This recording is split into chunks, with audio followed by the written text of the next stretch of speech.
ശബരിമലയിൽ 2024 സ്വർണ്ണപ്പാളികൾ കേടുവന്നതിലും ഹൈക്കോടതിക്ക് സംശയം. 2019 തട്ടിപ്പിന്റെ ബാക്കിയാണോ 2025 ശ്രമമെന്ന് അന്വേഷിക്കണമെന്ന് ഹൈക്കോടതിയുടെ ഇടക്കാല ഉത്തരവിൽ പറയുന്നു.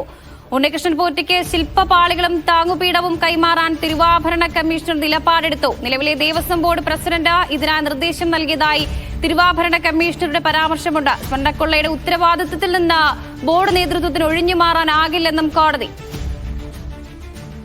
അഹമ്മദ് മുജ്തബയുണ്ട് വാർത്തയുടെ വിവരങ്ങൾ നൽകാൻ. മുജ്തബ, ഈ 2019 സ്വർണത്തിന്റെ കുറവ് മനസ്സിലാക്കാതെയാണ് 2025 സ്വർണ്ണപ്പാളി ഉണ്ണികൃഷ്ണൻ പോറ്റിക്ക് കൈമാറിയത്. അപ്പോൾ ആ ഉത്തരവാദിത്തത്തിൽ നിന്നും നിലവിലെ ദേവസ്വം ബോർഡ് പ്രസിഡന്റിന് ഒഴിഞ്ഞുമാറാൻ കഴിയില്ല എന്നായിരുന്നോ കോടതി പറഞ്ഞത്? ഇടക്കാല ഉത്തരവിൽ എന്തൊക്കെ? വർഷ സൂചിപ്പിച്ചത് തന്നെയാണ് ഇതിനകത്തുള്ള ഏറ്റവും പ്രധാനപ്പെട്ട കാര്യം. 2019 ഈ സ്വർണ്ണപാളികൾ ചെന്നൈയിലുള്ള സ്മാർട്ട് ക്രിയേഷൻസിലേക്ക് കൊണ്ടുപോകുന്നു. അവിടെ നിന്ന് തിരികെ എത്തിക്കുന്നു. ഗണ്യമായ തൂക്കത്തിന്റെ കുറവ് ഈ സ്വർണത്തിന്റെ അളവിൽ ഉണ്ടായിട്ടുണ്ട് എന്നുള്ളൊരു കാര്യത്തിൽ സംശയമില്ല. പക്ഷെ അത് രേഖപ്പെടുത്തുന്നതിൽ ഉദ്യോഗസ്ഥർക്ക് ഒരു വിമുഖതയുണ്ടായിരുന്നു. മാത്രമല്ല, അന്ന് കൊണ്ടുപോകുമ്പോൾ തന്നെ അത് ചെമ്പാണ് എന്നതുൾപ്പെടെയുള്ള പരാമർശങ്ങളും മഹസറിൽ ഉൾപ്പെടെ രേഖപ്പെടുത്തി.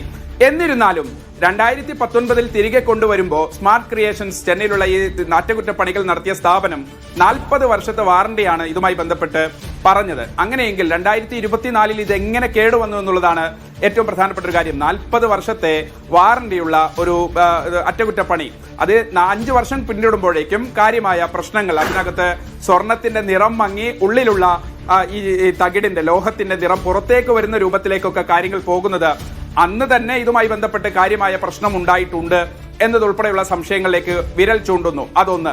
രണ്ടാമതൊരു കാര്യം, എന്നിരുന്നാൽ പോലും ഇങ്ങനെ 2024 ഇതുമായി ബന്ധപ്പെട്ട് 2019 പണി കഴിച്ച അതിന്റെ സംശയാസ്പദമായ സാഹചര്യം നിലനിൽക്കെ തന്നെ 2025 വീണ്ടും ഇതേ ആൾക്ക് തന്നെ ഇതിന്റെ അറ്റകുറ്റപ്പണി കൊണ്ടുപോകാൻ, അല്ലെങ്കിൽ ഇതുമായി ബന്ധപ്പെട്ട നിർമ്മാണ പ്രവർത്തികൾ തുടരുന്നതിന് വേണ്ടി അന്നത്തെ ബോർഡ് ഒരു പ്രത്യേകമായി തന്നെ ഒരു തീരുമാനമെടുക്കുന്നു. ആ ബോർഡ് യോഗത്തിന്റെ കാര്യങ്ങൾ ഉദ്ധരിച്ചുകൊണ്ടാണ് ഹൈക്കോടതി ഇപ്പോൾ നിലവിലുള്ള ദേവസ്വം ബോർഡിനെതിരെ, അല്ലെങ്കിൽ നിലവിലുള്ള ദേവസ്വം ബോർഡിന്റെ പ്രസിഡന്റിനെതിരെ ഉൾപ്പെടെ സംശയമുന കൊണ്ടുപോകുന്നത്. 2025 കൊണ്ടുപോയ ഈ നീക്കം 2019 നടന്ന തട്ടിപ്പിന്റെ സമാനമായ രൂപത്തിൽ അത് ആവർത്തിക്കാനാണ് എന്നതുൾപ്പെടെയുള്ള കാര്യങ്ങളാണ് കോടതി പറയുന്നത്. അതായത് 2019 ഒരു തട്ടിപ്പ് നടന്നു, 2024 ഇത് തട്ടിപ്പാണെന്ന് ബോധ്യപ്പെടുന്നു, അല്ലെങ്കിൽ നേരത്തെ തന്നെ തട്ടിപ്പാണെന്ന് ബോധ്യപ്പെടാം. എങ്കിലും 2025 അതേ വ്യക്തിയുടെ കയ്യിൽ, അതേ സ്ഥാപനത്തിലേക്ക് ഇത് കൊടുത്തുവിടാൻ മനഃപൂർവമായ, ബോധപൂർവമായ ഒരു ശ്രമമുണ്ടെന്നാണ് ഹൈക്കോടതിയുടെ നിരീക്ഷണം. മാത്രമല്ല, ചില കാര്യങ്ങൾ കൂടി കോടതി കൃത്യമായി തന്നെ പറയുന്നുണ്ട്. ഈ 2019 ഇത് കൊണ്ടുപോയപ്പോ, അതിന് ഈ തിരികെ കൊണ്ടുവന്ന് 2024 ഇത് കേടുവന്നപ്പോ ചെന്നൈയിലുള്ള ഈ സ്ഥാപനത്തിന് വേണ്ടത്ര വൈദഗ്ധ്യമില്ല എന്നാണ് തിരുവാഭരണ കമ്മീഷണറുടെ ആദ്യത്തെ നിലപാട്. അതുമായി ബന്ധപ്പെട്ട ഒരു കമ്മ്യൂണിക്കേഷൻ ഹൈക്കോടതി ഉദ്ധരിക്കുന്നുണ്ട്.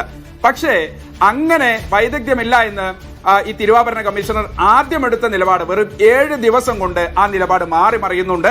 ആ മെയിലിൽ അദ്ദേഹം പറയുന്നത്, പ്രസിഡന്റിന്റെ താല്പര്യപ്രകാരം, തിരുവിതാംകൂർ ദേവസ്വം ബോർഡിന്റെ പ്രസിഡന്റിന്റെ താല്പര്യപ്രകാരം ഇത് വളരെ പെട്ടെന്ന് തന്നെ ഈ സ്പോൺസറായ ഉണ്ണികൃഷ്ണൻ പോറ്റി ആഗ്രഹിച്ചതുപോലെ, അദ്ദേഹത്തിന്റെ താല്പര്യം പോലെ ഈ വർക്ക് വേഗത്തിലാക്കാൻ, എക്സ്പെഡിറ്റ് ചെയ്യാൻ ഒരു താല്പര്യമുണ്ട് പ്രസിഡന്റിന്. അതുകൊണ്ട് കൊടുത്തുവിടാൻ തീരുമാനമായി എന്നതുൾപ്പെടെയുള്ള കാര്യങ്ങളാണ് ഈ പ്രസിഡന്റിന്റെ ഒരു നിർദ്ദേശം കൂടി, ഡയറക്ഷൻസ് കൂടി റഫറൻസ് വെച്ചുകൊണ്ട് തിരുവാഭരണ കമ്മീഷണർ പറയുന്നത്.